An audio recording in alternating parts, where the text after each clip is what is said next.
quarta fase anunciada por Venâncio Mondlane. O país está praticamente paralisado, as grandes rotas, e parece que a economia vai começar a rebentar pelas costuras. Primariamente saudar aqui o Pedro Caiala. Pedro Caiala, boa noite. Bem-vindo aqui de volta, meu irmão. Obrigado. O que eu queria dizer é que, até agora, eu costumo dizer sempre que um povo que não está preparado para consentir sacrifícios não está preparado para ser livre. Por uma questão muito simples. É que a liberdade, não existe liberdade sem sacrifício. E eu acredito que o povo moçambicano está a sacrificar-se por um bem maior, que é a liberdade do povo moçambicano do jugo neocolonial da Frelimo. E eu acho que isso é extremamente importante. Portanto, essa quarta fase, e o Mondlane, até não digo Mondlane, o presidente Venâncio Mondlane está a fazer um grande trabalho, porque toda essa mobilização está a ser muito bem feita. O povo moçambicano está decidido, está a colaborar de todas as formas. A polícia, instrumentalizada pela Frelimo, muitas têm mostrado já algum desgaste, outras nem por isso. O excesso de milícias que foram colocadas estrategicamente em Maputo mostrou também muitas faces dessa Frelimo, que faz tudo para permanecer no poder. O facto de terem contratado milhares de assassinos a soldo, que foram colocados estrategicamente, usando basicamente fardas da Cernic, ou muitas vezes roupas civis com máscaras, fazem parte dessas milícias operacionais que a Frelimo tem posto nas ruas para dispersar a população com tiros letais. Estamos a falar de balas verdadeiras que têm atirado contra a população, mas felizmente o povo moçambicano está a resistir e muito bem. Portanto, esse é um sacrifício que o povo está a consentir, porque o bem maior vem aí. E é só para também dizer aqui ao grande Venâncio Mondlane que ele já governa Moçambique, porque o povo ouve o que o Venâncio Mondlane diz, e o Venâncio, basicamente, desde o final das eleições, que ele governa Moçambique, ainda que por via das redes sociais, por causa dessa ilegitimidade do Daniel Chapo e dessa brincadeira toda que foi feita pela CNE. Portanto, o povo moçambicano está de parabéns. Essa quarta temporada, essa quarta fase, realmente é uma fase que começa a já ter uma maior contundência e também a maior capacidade de mobilização popular. O povo conseguiu provar a si mesmo que é capaz de resistir, então o povo está com a estima mais alta e realmente está preparado para consentir esse sacrifício para o bem do futuro do povo moçambicano. Portanto, continuo a desejar ao povo moçambicano muita coragem, muita determinação, muita resiliência, porque estão perto de alcançar aquilo que todos nós, inclusive os angolanos, precisamos também de alcançar.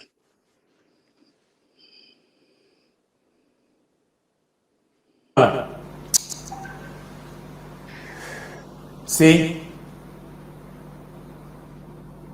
A tua opinião sobre a quarta fase e essa acutilância da população em Moçambique? Bom, eu tenho estado a acompanhar agora com muita preocupação, porque há denúncias a fundo, e eu acompanhei isto num dos canais portugueses, que Venâncio Mondlane denuncia a perseguição por forças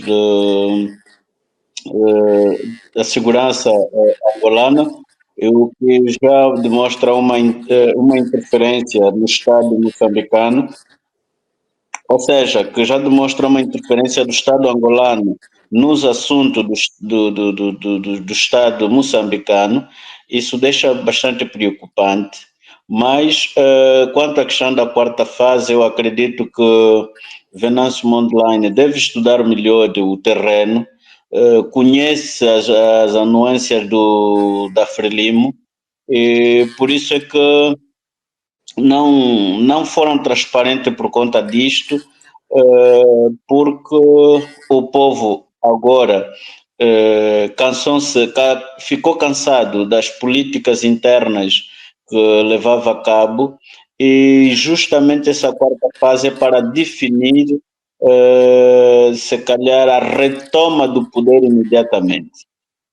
Porque, veja, essa quarta fase, o que me vem na cabeça é uma fase de continuidade, porque será a quarta fase que será talonado por três fases. Primeiro dia, segundo e terceiro dia.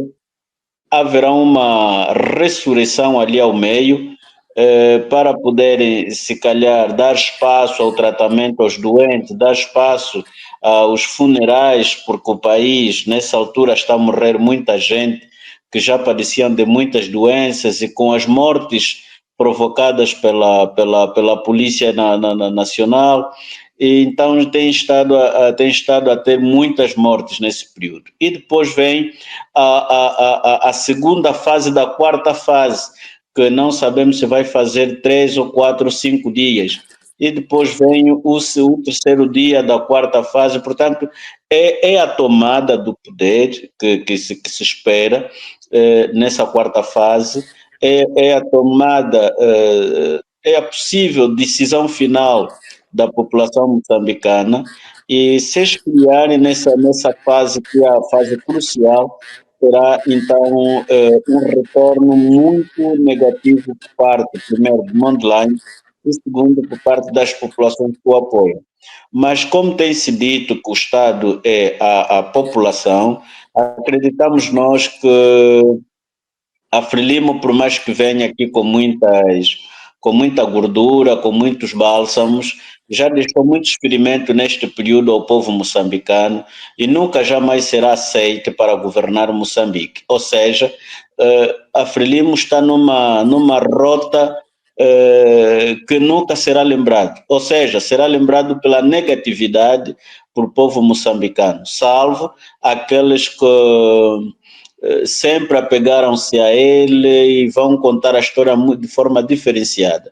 Porque até de fontes oficiais, diga-se o bom da verdade, que muitos analistas que apoiavam a Frelimo nesta altura estão a abandonar o país, outros até estão a ser proibidos de falarem pelo país, e muitos deles, aqui até o presidente Cissano, acho que o nome é assim, Mondlane pediu-lhe que ele invertesse a história de Moçambique, porque também é um dos culpados dessa situação em que agudiza o Estado moçambicano. Portanto, haja coragem por parte do Filipe News em dizer que as eleições foram fraudulentas, porque ele tem a capacidade de mandar parar estas manifestações, se por acaso ele dizer que as eleições foram fraudulentas e o Conselho Constitucional vai, na verdade, ter uma outra data para a realização das eleições. Primeiro passo. Segundo passo, é declarado o Venâncio Mondlane o vencedor das eleições, e pedir, se calhar, desculpas ao povo moçambicano pelo erro cometido pela CNE. Portanto, e ele não teria que, na verdade, isentar-se desse erro, porque é o chefe do Estado. E, de outra forma, diríamos que Filipe News não está a medir a situação, ou então a calamidade econômica que o país está a passar.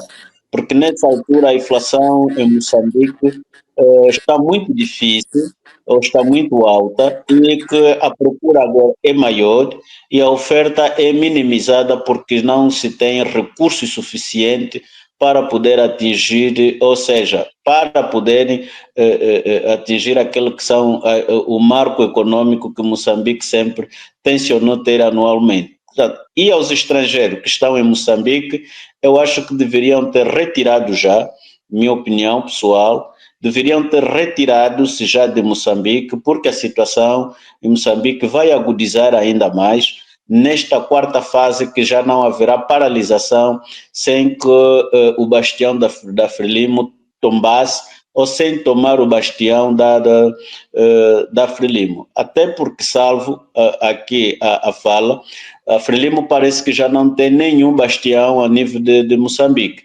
Portanto, todos os bastiões foram saqueados e só falta mesmo tomar o poder e dizer que, a partir de agora, Mondlane é o presidente moçambicano. Isidro, as tuas considerações finais. Então, quer dizer, as minhas considerações finais, pela fome, pelo desemprego, pela opressão, por aquilo que estamos a assistir agora com o forçar de uma comissão maioritária do MPLA, o MPLA que quase menospreza, fala de vocês, os outros, o resto, nós temos que ficar com 9 e vocês é que têm que se dividir entre vocês. Esta é uma forma republicana e civilizada de elementos que se arrogam ser o expert em direito. É assim que se trata mesmo os outros com desdém, ou é já a provocação para se dizer em 2027 vai haver guerra porque nós preparamos em 2024? Olha só, as tuas considerações finais e o MPLA tem esse comportamento mafioso, tem esse comportamento de gangue, porque está muito à vontade no poder. O MPLA sente-se muito, mas muito à vontade no poder. E essa questão que foi apresentada recentemente sobre a questão de falarem nós ficamos com 9 e vocês se repartam o resto, isso mostra claramente que está-se perante uma ditadura institucional, está-se perante uma ditadura no qual o MPLA sente um sentimento muito grande de pertença pelas questões do próprio Estado. O MPLA tem uma arrogância extremamente injustificada e tudo isso também se deve ao facto do MPLA ter o controle absoluto sobre as instituições. Daí é que o MPLA parte para esse tipo de comportamentos que acabam por ser extremamente lesivos para os interesses dos angolanos de uma forma generalizada. Dizer também que a fraude em Angola não é algo que começa durante o período eleitoral. Engana-se muita gente que pensa que a fraude em Angola começa no período eleitoral. O MPLA começa a trabalhar na fraude logo que ganha as eleições. Ele já tem um dossiê que é formado dos acontecimentos do último pleito, e ele trabalha nesse dossiê de formas a fortificar as suas manobras para facilitar a fraude dos anos que se seguem. Portanto, o MPLA já começou a trabalhar e esse aspecto da questão dos vogais que ficaram 7, que ficaram a 4, a 9 do MPLA mostra claramente um plano de fraude em andamento. E eu acho que a reação da oposição devia ser muito maior, porque começa a saber aqui já os espaços para se manipular resultados. A oposição, em conexão com a sociedade civil, já podia se estar a começar a movimentar também, porque realmente o que nós vemos aqui é o início de uma fraude que está a ser estruturada nas calmas, e o MPLA também, como está muito à vontade, eles sabem que botões é que ele vai apertar para ver no que é que isso vai dar. Portanto, é preciso deixar aqui claro que mais uma vez o comportamento do MPLA reflete o facto do MPLA estar muito à vontade no poder, e o MPLA está muito à vontade por causa dos serviços de segurança do Estado. Os serviços de segurança do Estado, gabinete de ação psicológica, essas estruturas que são mantidas com dinheiro público e que são colocadas estrategicamente para poder manobrar e fazerem aqui recursos de diversas formas de intimidação, quer sejam psicológicas, quer seja por via da manipulação da informação na comunicação social e etc., são aspectos muito importantes para se confundir a percepção das populações e por via disso, criar um ambiente ácido perfeitamente plausível para que a fraude aconteça sem que se levante muitos prejuízos acerca disso.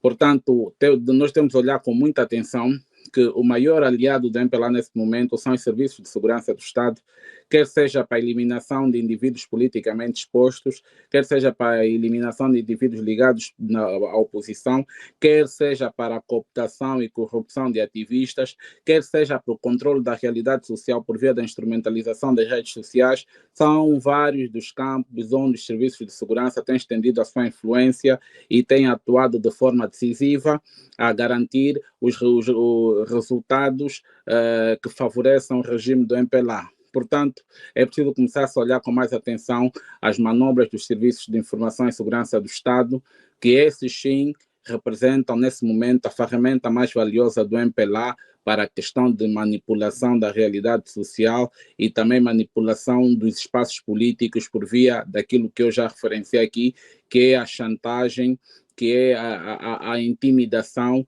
de indivíduos politicamente expostos. E também dizer aqui, e também só para fechar rapidamente aqui, é extremamente reprovável que o Serviço de Segurança do Estado angolano esteja a fazer um serviço contra a figura de Fernando Mondlane, usando realmente os seus agentes espalhados por todo o lado para tentarem triangular, encontrar Fernando Mondlane e assassiná-lo. É extremamente vergonhoso. Aqui nós conseguimos ver que as ditaduras na África estão solidárias, estão todas a trabalhar em conjunto para evitar que Moçambique realmente se livre de um partido da dimensão da Frelimo com quase 50 anos de poder. E nós sabemos que o Noam Chomsky tem um livro que fala sobre o lado contagioso das revoluções. Toda a gente sabe que se Moçambique derrubar a Frelimo, o MPLA cai em 2027 sem sombra de dúvidas, porque as revoluções são extremamente contagiosas e nós sabemos que o povo moçambicano sempre olhou para os angolanos como um povo, de certa forma, exemplar, e hoje eles é que estão a nos dar o exemplo de resistência, de resiliência e de luta contra a fraude eleitoral. Isidro, sim. Não podemos cair neste engodo, porque já houve isso. Eu não sei se vocês estão a ver a minha imagem ou não. Não estamos a ver. Pois, agora parece, a produção despertou. Há um problema que nós tivemos em 1992. Este também foi o erro de cálculo de Jonas Savimbi, de pensar que como estava todo o Oriente estava a cair de podre o eixo comunista, que em Angola também iria ocorrer. E menosprezou as ações que deveriam ter feito, negou um governo de transição que poderia ajudar a higienizar os órgãos públicos e deixou tudo nas mãos do MPLA, que estava fragilizado e agigantou-se. Eu penso que esta ideia de olhar para o vizinho e pensar que vai se replicar com menos esforço, sem sagacidade, porque os outros já a vitaminaram, não é um bom vaticínio. Nós já tivemos... Não, de forma... Cota William, a minha observação com relação a isso, a minha observação é espelhada no seguinte: os exemplos, eles são contagiosos, e toda a gente sabe que a força, quando falo que se Moçambique cair, Angola também será próxima. Eu falo disso por causa do excesso de solidariedade que há por parte dos angolanos no processo da Revolução Moçambicana. Os angolanos têm sido os africanos mais destacados no acompanhamento e no apoio desse processo todo que se passa em Moçambique. E eu constato isso todos os dias, em páginas, em todo o sítio, principalmente nas redes sociais. Os angolanos estão extremamente ativos e a apoiar. Sim, mas os angolanos têm que fazer o seu trabalho de casa. Sim. Para qualquer situação, claro, os angolanos não adormeçam à sombra da bananeira de forma e nenhuma. façam o seu trabalho de casa.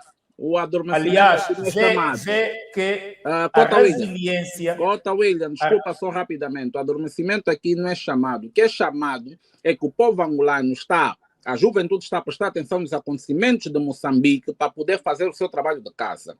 ok? Nesse momento, os angolanos estão a colher a experiência daquilo que está-se a passar em Moçambique, as formas de resistência, as formas de mobilização, tudo isso é extremamente importante, e é aí que eu digo que se acontecer em Moçambique, em Angola poderá replicar, porque o trabalho de casa já está a ser feito a partir da observação e do apoio que se presta a Moçambique. É isso, mas que não devamos dormir à sombra da bananeira, aproveitar essa experiência de Moçambique, a experiência do Senegal, a experiência do Quênia e maturar com aquilo que for necessário para que Angola tenha instituições verdadeiramente democráticas, independentes e soberanas.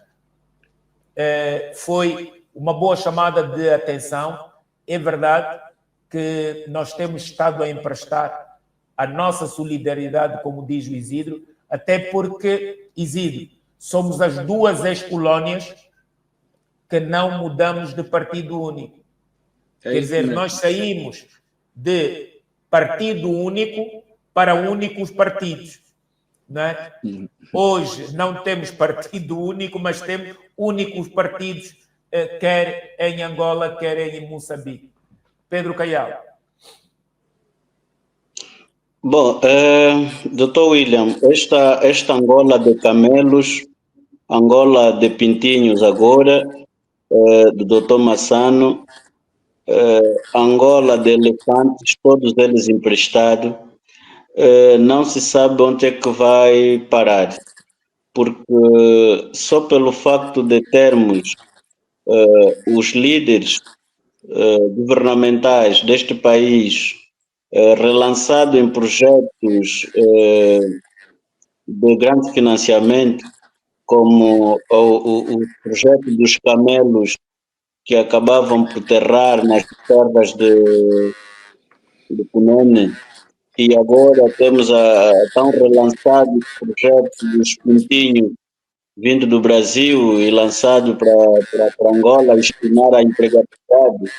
Portanto, temos um país que totalmente a depender de uma determinada força política que acaba por sustentar o governo e acaba por sustentar, em comparação de um partido-Estado.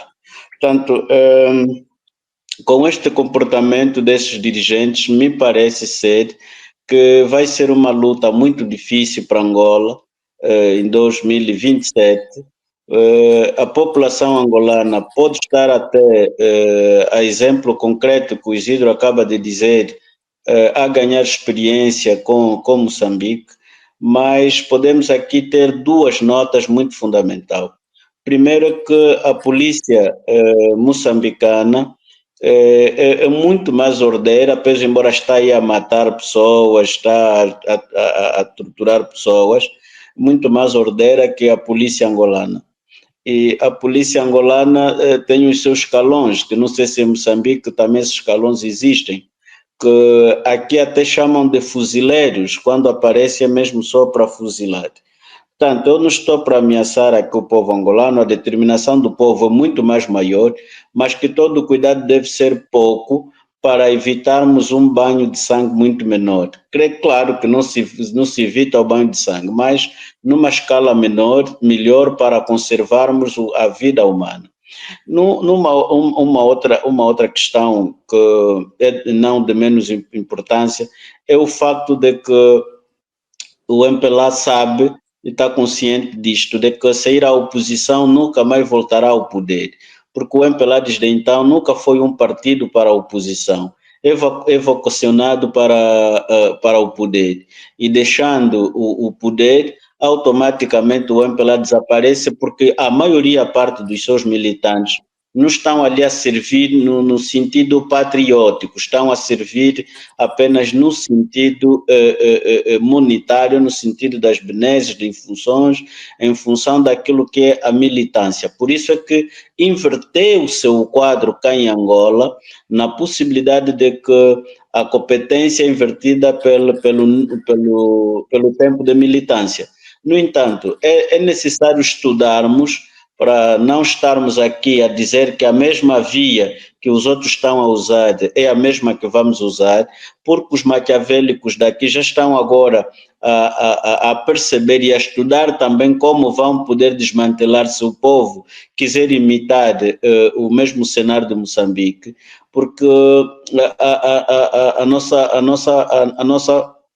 nossa força de segurança cá internamente é a mais visada em destruturar essas políticas de outros partidos, as políticas da própria população.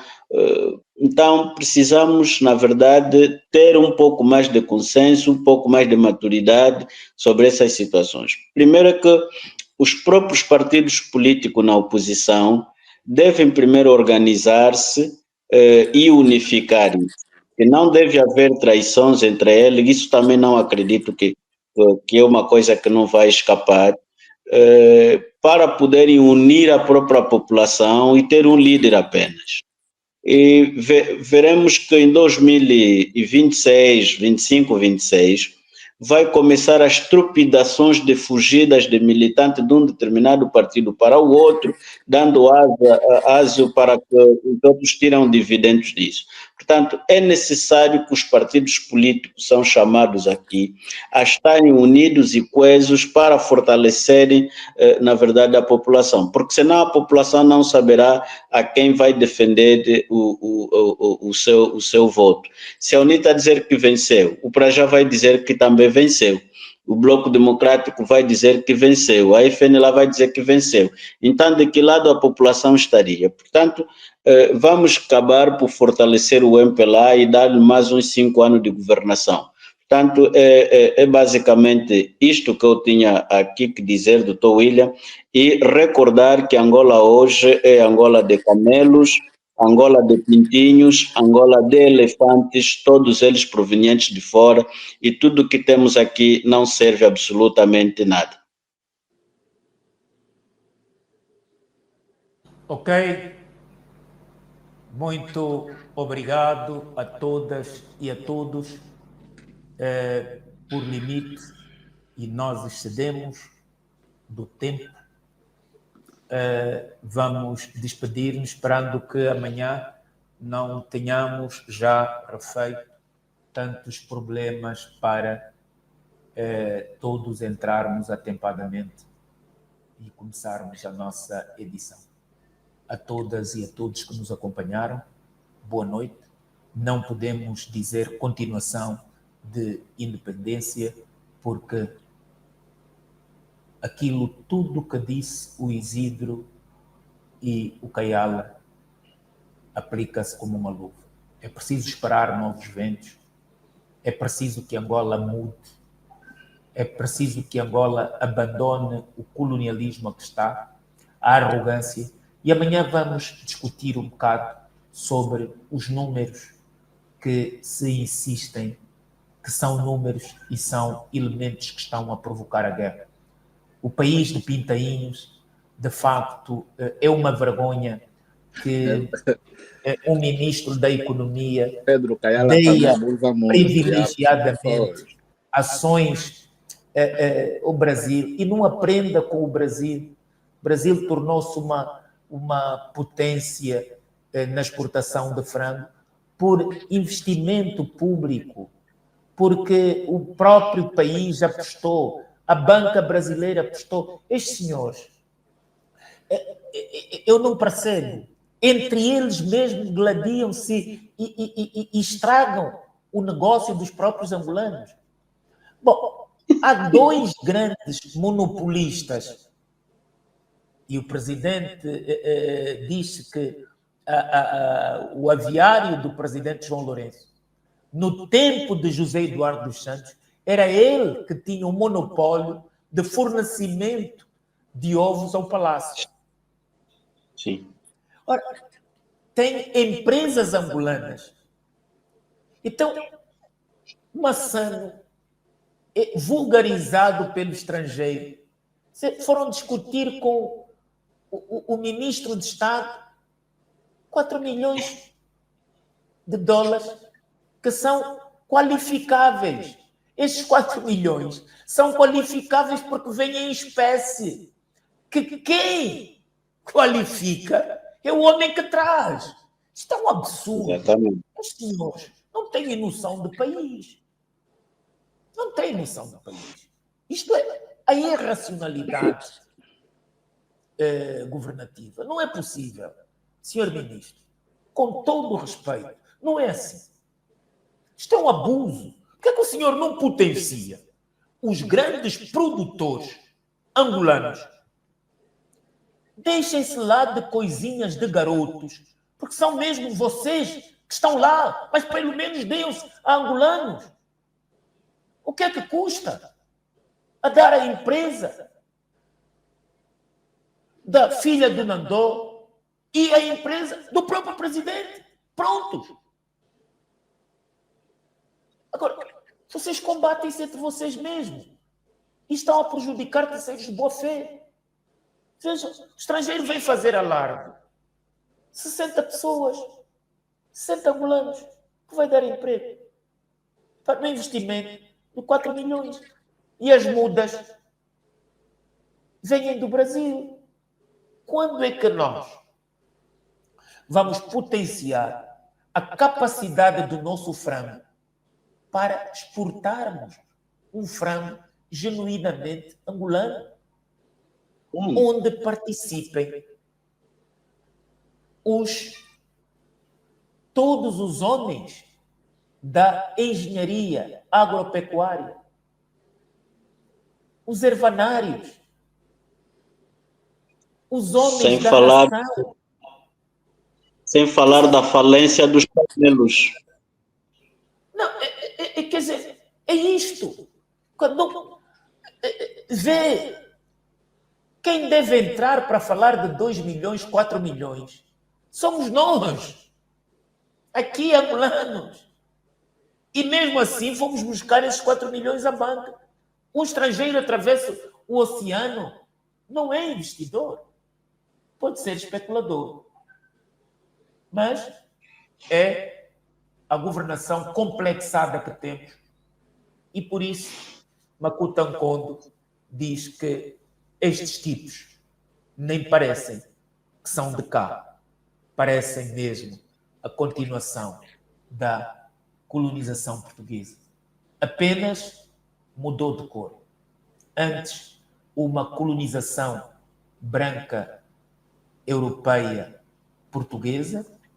Hoje, uma colonização de negros que continua a explorar a maioria preta. E essa distinção que faço há muito tempo é porque o negro não é igual a um preto. O preto tem valores, o preto defende as suas línguas, o preto defende a sua cultura, o preto defende a sua culinária, o preto defende o seu chão. O negro é complexado, é mais propenso a termos esse desvario. Coloca na Constituição, orgulhosamente, a língua do colonizador como única, 50 anos depois. É isso que eles vão nos dar. Descaracteriza e humilha a cultura, porque no artigo 7 é uma barbárie, né? A norma que fala sobre o costume, porque há uma elite que vem definir o que não é atentatório a uma Constituição deles que não é feita com os sentidos e os meios dos vários povos. É um atentado. É criminoso se nós formos ao rigor daquilo que é a regra. Porque eles não veem isso. Todas as Constituições têm normas não alavancadas pelo direito positivo. É pela norma costumeira, pela norma da oralidade. Assim é até hoje também a Constituição americana. Há hoje procedimentos, e nós vimos agora nas eleições, que há procedimentos que não estão inculcados em nenhuma norma jurídica, como a realização sempre desde 1845, que as eleições se realizam à terça-feira. Ora, é uma regra que vincula, porque faz parte dos sentires de todos aqueles imigrantes que estiveram na origem do genocídio contra os índios e depois se afirmaram como americanos também nativos. Portanto, Angola tem muito que caminhar. E isto mostra mais uma vez que aos 50 anos, o balanço que eu acredito que vamos ter, Isidro e Pedro, será de nos mostrarem um país totalmente com a economia na mão dos novos colonizadores. Podem ter a certeza que este é o maior desejo de quem não se indigna com o fato de todo mundo estar a ver que os estrangeiros cada vez são mais donos disto, que as religiões angolanas estão a ser também colonizadas e que o MPLA até filia bandidos, homens que cometem crimes, não pagam financiamento e coordenam capos do MPLA. Disparam e molestam angolanos e são membros do MPLA e representantes econômicos da turma do MPLA. Então, o balanço, se nada mudar, a nossa vida vai piorar em 2027. Preparem-se que os 50 anos em que Bloco Democrática e UNITA já disseram que se vão distanciar.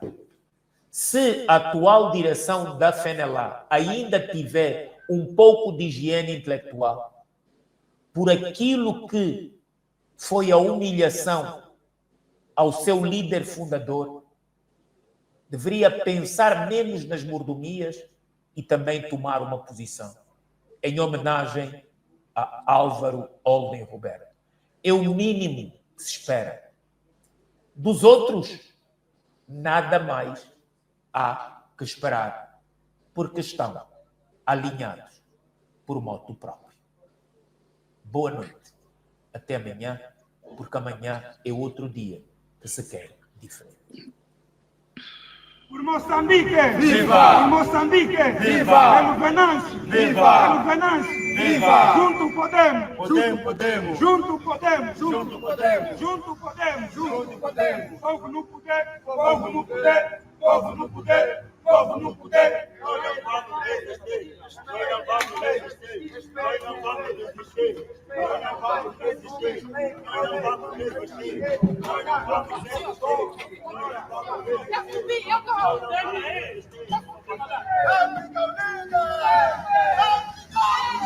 Ife anamonjani zowona tina balwa ku Mozambiki.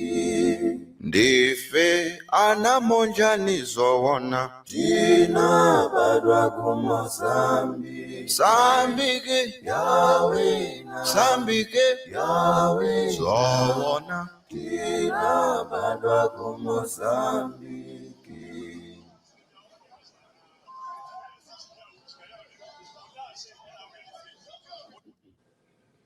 Muito obrigado, Sr. Presidente, distintos deputados, senhores oficiais, povo angolano.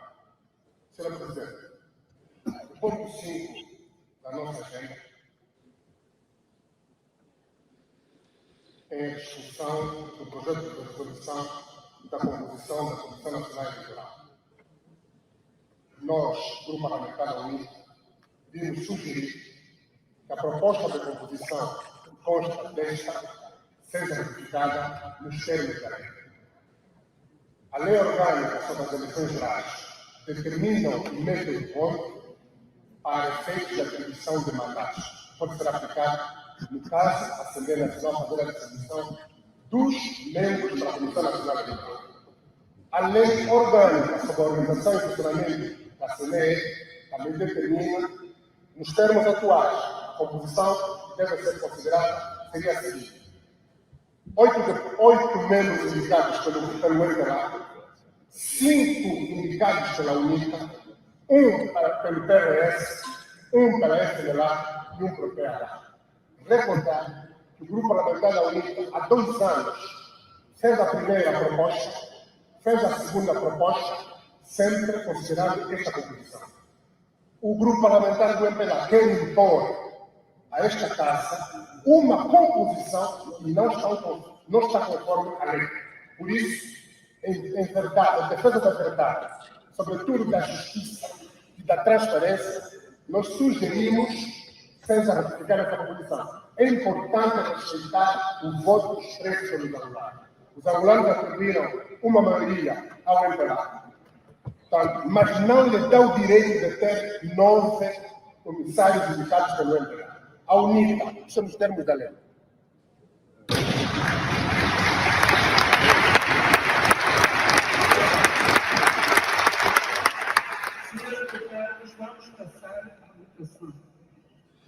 Que não temos aqui na Assembleia um partido chamado oposição. Está-se a partir de um princípio errado. Quer-se dizer que quando se fala dos 7 é na percentagem da oposição. Não é verdade. À luz dos resultados eleitorais 2022, esta conta 9-7 só abrange o MPLA e a UNITA. À luz do respeito do princípio das minorias, salvaguarda-se as cedências para podermos ter representação na Comissão Nacional Eleitoral dos partidos que não atingiram as cifras necessárias. Isto que fique claro, para que não se passe a percepção de que nós estamos aqui a defender no vazio. Não, estamos na base legal, chamar o bom senso do debate parlamentar para a salvaguarda dos interesses de todas as partes. As cedências anteriores foram feitas à FNLA, ao PRS, depois à Casa CE. As cedências nunca foram para a UNITA. A UNITA, por si mesma, sempre teve resultados que lhe garantiram participação clara na CNE. Obrigado.